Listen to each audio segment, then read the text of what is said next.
कि भगवान क्यों नहीं आते हैं। एक बार कृष्ण बन के आए, एक बार राम बन के आए, एक बार पैगंबर मोहम्मद साहब बन के आए, एक बार ईसा मसीह बन के आए, एक बार हमेशा वो धरती पर आते रहे, अब क्यों नहीं आते हैं। बैठिए। ईसा मसीह और मोहम्मद बन के भगवान आए, ये कहाँ से आपने सुन लिया?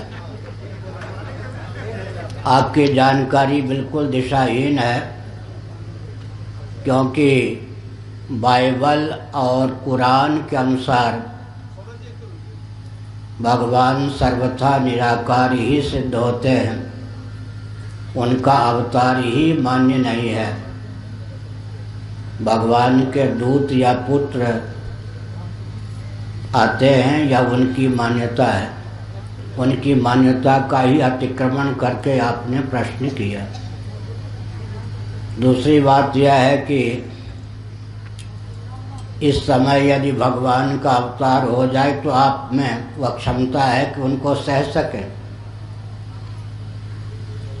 दूर के ढोल सुहावने,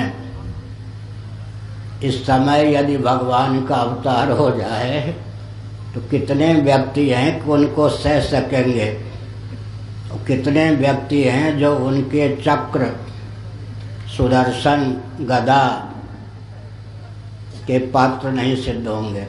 इसलिए भगवान उचित समय पर अवतार लेते हैं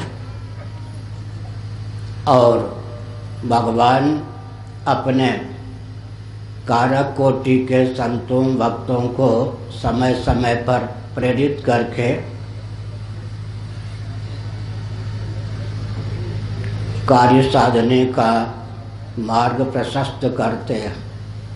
दूसरी बात यह है कि भगवान ने कहीं भी ऐसा नहीं कहा है कि मेरे अवतार के जो प्रयोजन हैं उन प्रयोजनों के अनुसार तुम प्रयास न करो। हम आप भी प्रयास करते हैं कि पिता पितामह के द्वारा जो दायित्व प्राप्त है उसका निर्वाह करें। प्रेरणा लेनी चाहिए भगवान के अवतार से कि जब भगवान अवतार लेते हैं तो विप्र, धेनु, सुर, संत की रक्षा के लिए वे भी बहुत यातना सहते हैं। हमारा दायित्व बनता है कि भगवान के नाम पर हम गौ माता को उत्पीड़ित होते हुए न देखें, गौ रक्षा का प्रयास करें, धर्म रक्षा का प्रयास करें। भगवान से तो चूक नहीं हो सकती। श्रीमद् भागवत का एक संकेत है, प्रहलाद को बहुत यातना हिरण्यकशिपु ने दी।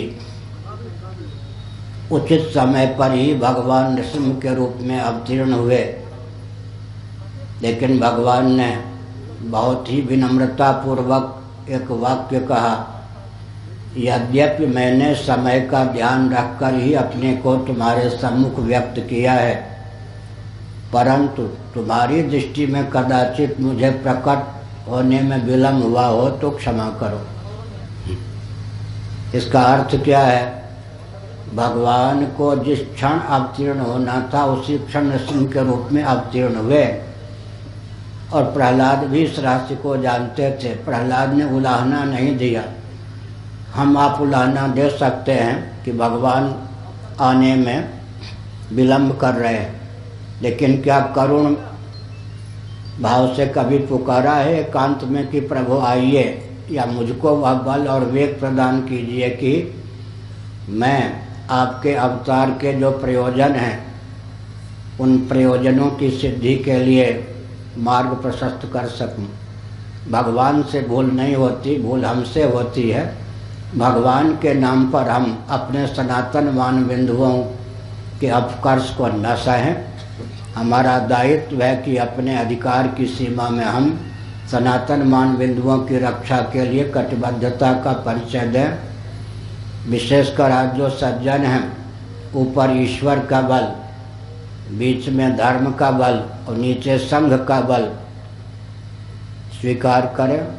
न ईश्वर का बल, न धर्म का बल, न संघ का बल, तो पिस जाएंगे।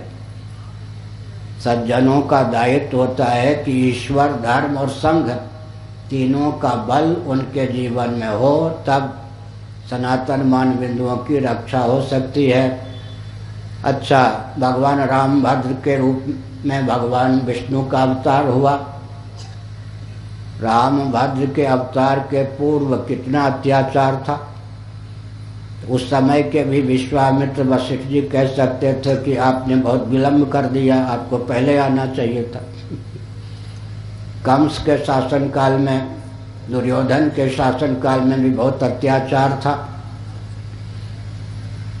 लेकिन किसी संत महात्मा ने श्री कृष्ण भगवान को उलाहना नहीं दिया कि आपको पहले आना चाहिए था। भगवान तो समय पर आते हैं। मोतियाबिंद पक जाए तब उसका चिकित्सक ऑपरेशन करते हैं। ठीक है, इसी प्रकार से भगवान को जब आना चाहिए तभी आते हैं। भूल हमसे होती है, समझ गए। राजधानी एक्सप्रेस भी लेट हो सकती है, होती है आजकल कोहरे के कारण। बिना कोहरे के भी ट्रेन लेट हो जाती है, लेकिन भगवान को तो समय पर ही सब कार्य करना होता है, समय पर ही वो अवतार लेते हैं।